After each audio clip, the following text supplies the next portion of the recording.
¿Qué tal, queridos amigos? Vámonos con esta segunda parte, justamente hablando del tema del amor a través de Jesús de Nazaret. Y bueno, Paquito, pues continuamos con este gran mensaje o con este gran legado que nos dejó Jesús Cristo. Algo me comentabas ahorita que estábamos tras bambalinas acerca de los mensajes profundos y que ibas a comentar acerca de el sermón de la montaña o el sermón del monte. Bueno, sí, efectivamente, la emisión pasada estábamos hablando que el mensaje más poderoso de Jesús pues fue el amor. Así es. Y que muy probablemente la trayectoria de milagros que de él se mencionan en los evangelios pues hayan tenido una intención más allá de simplemente quebrantar el orden de la naturaleza, el orden cotidiano de la naturaleza. Decíamos que Jesús, a través de los milagros, más bien trató de enseñar la importancia del amor y de actuar con amor. Yo por eso, Fer, te comentaba efectivamente que a mí me parece que probablemente el momento en el que Jesús de Nazaret enuncia su visión más completa y más compleja de lo que es el amor es en el denominado Sermón del Monte o el Sermón de la Montaña.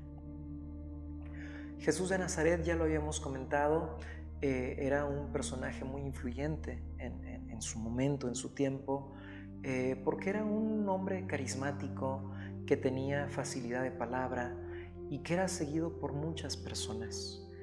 Hay una parte en los evangelios donde se menciona que en cierta ocasión en una de estas reuniones dio un sermón, ¿no? Un sermón que lo escucharon muchas personas.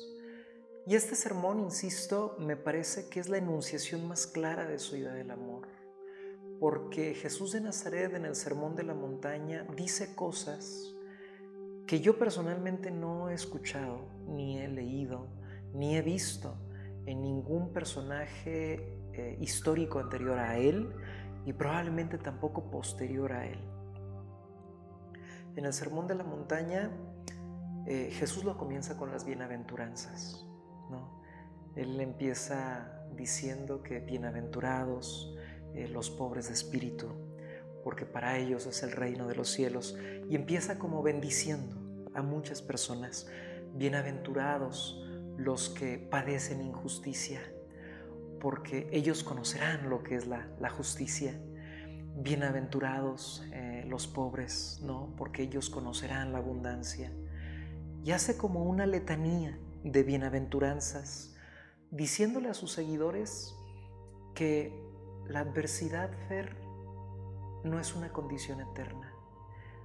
Puede ser que los seres humanos tengamos malos días, pero un mal día no define nuestra vida. Y eso básicamente es lo que él dice. Si hoy te va mal, eres bienaventurado porque el día de mañana te va a ir bien. Y además el día de mañana vas a valorar todavía más las virtudes que te va a dar el cielo, porque ¿cómo vas a reconocer tu felicidad si no has pasado por momentos tristes? Las bienaventuranzas son una joya. Yo incluso me atrevería a decir, Fer, que son una joya de la literatura universal. Jesús tenía algo de poeta, o tenía mucho de poeta. Y después continúa hablando, después de las bienaventuranzas, pues de su concepción del amor y del perdón y del arrepentimiento. Y este fragmento conocidísimo que dice que si algún día alguien te golpea en una mejilla, tu labor es poner la otra, y que si algún día alguien te roba el manto, tu labor es dar también la túnica. Y un fragmento que me parece clave y me parece crucial cuando dice que hay que amar a nuestros enemigos, porque quien ama solamente a sus amigos no está haciendo absolutamente nada extraordinario. Comentábamos, Fer, que efectivamente este mundo se salva gracias a que hay personas que con base en el amor logran perdonar. Porque si de verdad todas las personas estuviéramos enfrascadas en la dinámica del revanchismo y de la venganza, este mundo hace mucho tiempo que se habría extinto. El mundo sobrevive, insisto, gracias a que hay personas que son capaces de perdonar, personas que son capaces de driblar o de esquivar las ofensas. Por supuesto, el amor de Jesús de Nazaret no se quedó solamente en palabras, sino que fue manifestado en hechos contundentes y en hechos rotundos. Jesús de Nazaret, decíamos la sesión pasada, fue crucificado en el año 33 de nuestra era, en los tiempos del emperador Tiberio. Creo que ya hemos explicado un poco cómo era la conformación del Imperio Romano. Solamente me gustaría decir, Fer, que en el protectorado de Judea, o en la provincia de Judea, que era el lugar donde vivía Jesús, como su nombre lo indica, pues radicaban los judíos. Y por razones que no voy a profundizar en este momento porque me tomaría mucho tiempo y no es el objetivo, los judíos siempre han tenido una particularidad histórica en comparación con otros pueblos. Los judíos siempre se han considerado a sí mismos como el pueblo elegido de Dios. Entonces, los judíos en Judea, desde tiempo atrás, estaban teniendo muchos conflictos con las autoridades romanas, porque ellos pensaban que rendirle tributo al César era una forma de traicionar a su Dios, a Yahvé. Entonces Tiberio nombró a uno de sus hombres de confianza, que se llamaba Poncio Pilatos, para que fuera a la provincia de Judea y la pacificara. Cuando Poncio Pilatos llegó a Judea, se dio cuenta de que los judíos, los fariseos, estaban siendo muy arrastrados por la casta sacerdotal de Judea, que se hacían llamar los saduceos. Los saduceos pusieron literalmente contra las cuerdas a Poncio Pilatos. En cuanto llegó él a Judea, ellos solicitaron una entrevista con él. Poncio Pilatos se las concedió y los saduceos le dijeron: si tú estás de parte de nuestro pueblo, necesitamos una prueba. Tenemos un hombre con el cual tenemos algunos conflictos porque se está proclamando hijo de Dios y entonces nosotros queremos que lo castigues de una forma ejemplar. Poncio Pilatos no entendía por qué era tan grave proclamarse hijo de Dios. A los romanos, insisto, no les interesaba eso. A los romanos les interesaba el derecho civil y nada más. Lo que sucedió en Semana Santa, en esta Semana Santa que estamos conmemorando, es que el Domingo de Ramos Jesús había llegado a Jerusalén, había sido muy bien recibido por grandes multitudes y los saduceos estaban completamente molestos porque la popularidad de Jesús de Nazaret comprometía su autoridad, los dejaba mal parados. Entonces ellos entraron en comunicación, esto es algo que todos sabemos, con uno de los apóstoles de Jesús que se llamaba Judas Iscariote, y le dijeron que si él era capaz de ofrecerles información acerca del paradero de su maestro, ellos se comprometían a pagarle bien con una bolsa de 30 monedas de plata. Judas Iscariote les dijo que todas las noches, o la mayoría de las noches, él y su grupo solían ir al monte de los Olivos, específicamente a un jardín que estaba ubicado ahí, que se llamaba Jardín de Getsemaní.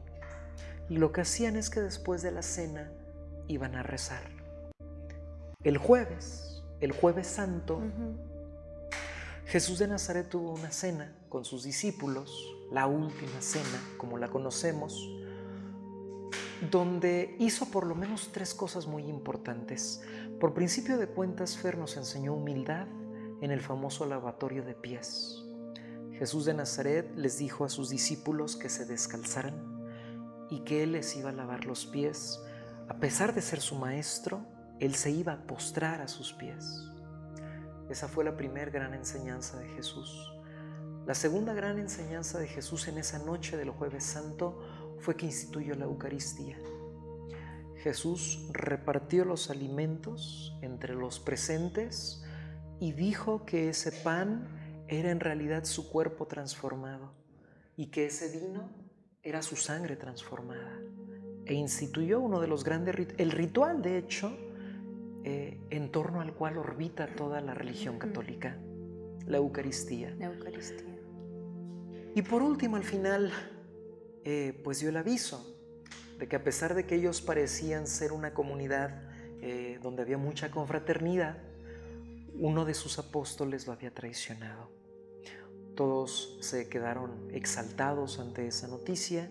Él no hizo mayor comentario y continuó con su marcha al jardín de Getsemaní. Nos dicen las Escrituras, Fer, que en ese lugar llegaron los saduceos armados y que lo aprendieron con lujo de violencia. Simón Pedro, que era pescador en el mar de Galilea, tenía un cuchillo y a uno de estos soldados le cortó una oreja. Jesús de Nazaret lo detuvo en su impulso, tomó la oreja del piso, se la colocó de nueva cuenta a este hombre y reprendió a Pedro, diciéndole precisamente que quien a hierro mata, a hierro muere. A pesar de que los saduceos habían sido testigos de este milagro, decidieron llevarlo a su corte y ahí en la madrugada lo sometieron a un juicio lleno de arbitrariedades y de injusticias. Lo iban golpeando, iban llenándolo de escupitajos, dicen las Escrituras. Y Jesús de Nazaret, enfrente de todos, reafirmó su declaración de que era el Hijo de Dios. Los saduceos montaron en cólera. Todos los discípulos de Jesús, salvo Juan, se dieron a la fuga porque empezaron a tener miedo y a la mañana siguiente, a primera hora, los saduceos llevaron a Jesús de Nazaret a la presencia, de Poncio Pilatos y le dijeron: este hombre merece la muerte. Pero como nosotros solamente somos una autoridad religiosa, no tenemos la potestad para asesinarlo. Tú que eres una representación de Roma, si puedes hacerlo, entonces necesitamos que lo mates. Poncio Pilatos, insisto, seguía sin entender por qué había tanto alboroto. Y de hecho las Escrituras nos dan constancia, Fer, de que él intentó salvar a Jesús de dos maneras. Hay que recordar que para nosotros, Fer, la Semana Santa es la semana inmediata anterior a la Pascua. La Pascua no es una fiesta cristiana, es una fiesta judía. Y por esa razón es que cuando llegaba la semana de Pascua, Roma cada año, como gesto de buena voluntad al pueblo judío, liberaba a uno de sus prisioneros. Para celebrar la Pascua con ustedes, vamos a liberar a un prisionero. Entonces Poncio Pilatos les dijo a los saduceos: miren, la semana que viene es la semana de Pascua. Como saben, nosotros tenemos esta tradición. Yo voy a adelantarla unos cuantos días. Y aquí tenemos dos opciones. ¿A quién quieren que liberemos? ¿A Jesús de Nazaret, que se proclama Hijo de Dios, o a Barrabás, que era un prisionero que estaba tras las rejas por haber asesinado a mano limpia a un soldado romano? Poncio Pilatos pensaba que la multitud iba a pedir la liberación de Jesús de Nazaret, pero los fariseos, estimulados por los saduceos, empezaron a gritar el nombre de Barrabás. Barrabás quedó en libertad. Jesús de Nazaret continuó con ese proceso, pero Poncio Pilatos quiso hacer uso de un segundo recurso. Dijo: no lo voy a matar, solamente voy a hacer que le den algunos cuantos azotes. Mandó a algunos soldados a un patio trasero y ahí, dicen las Escrituras, Jesús fue despojado de sus ropas, le pusieron una capa roja llena de pulgas, le confeccionaron una corona de espinas y le dieron un cetro con el cual se empezaron a burlar de él, llamándolo precisamente Rey de los Judíos. Se dice que le dieron aproximadamente 200 azotes en la espalda. Poncio Pilatos volvió a salir al balcón donde atendía a la multitud judía y les dijo ecce homo, una expresión latina que literalmente quiere decir aquí tienen a su hombre, yo ya lo he castigado. Pero los saduceos desde abajo empezaron a gritar que ese castigo no era suficiente, que necesitaba crucificarlo. Poncio Pilatos, dicen las escrituras, se lavó las manos, él no quiso tener el peso de la muerte de ese hombre en su conciencia, y lo que hizo para que los saduceos no lo hicieran quedar mal ante Tiberio fue que les prestó a un grupo de soldados romanos para que hicieran con Jesús de Nazaret lo que quisieran. En este día, el Viernes Santo, nosotros sabemos que Jesús recorrió el Vía Crucis, una expresión latina que literalmente podemos traducir al español castellano como el camino de la cruz. Jesús de Nazaret fue llevado a la cumbre del monte Gólgota, o como también se le conoce, Monte Calvario o Monte Calavera. Y ahí fue crucificado en medio de dos ladrones, el ladrón bueno y el ladrón malo. El ladrón bueno le dijo que por favor se acordara de él cuando entrara en el reino de los cielos. Y Jesús le dijo algo parecido a: en verdad te digo que esta misma tarde tú estarás conmigo sentado a la derecha del Padre. El ladrón malo se burló de su compañero y le dijo: ¿cómo es posible que puedas creer en este hombre? Si él de verdad fuera el Hijo de Dios, se bajaría de esta cruz y de alguna manera nos liberaría también a nosotros. Aparentemente un cuervo llegó, se posó en la cruz del ladrón malo y a picotazos le arrancó los ojos. La crucifixión, Fer, tuvo su culminación aproximadamente alrededor de las 3 de la tarde, o eso es lo que se menciona. Se dice que uno de los soldados romanos, un centurión, para comprobar que Jesús hubiera ya muerto, le atravesó el costillar, uno de los costillares, con una lanza, ¿no? Este centurión romano se llamaba Longino. De hecho, una de las reliquias más famosas del cristianismo es la lanza de San Longino, que se supone que todavía se conserva. Aparentemente, cuando Jesús murió, el cielo comenzó a nublarse y cayó una tormenta. Jesús, hay que recordarlo, Fer, fue el primero de los condenados en morir. Los dos ladrones no habían muerto. Pero como la gente se tuvo que dispersar por las condiciones climáticas, los soldados romanos tuvieron que romperles las rodillas a los ladrones para que murieran lo más rápido posible. Las únicas personas, nos dicen las escrituras, que se quedaron al pie de la cruz de Jesús fueron María Magdalena y su apóstol Juan, el discípulo más amado. Pidieron la ayuda de un judío piadoso que se llamaba José de Arimatea para bajar el cuerpo de Jesús, y José de Arimatea además les prestó un terreno para que le dieran sepultura.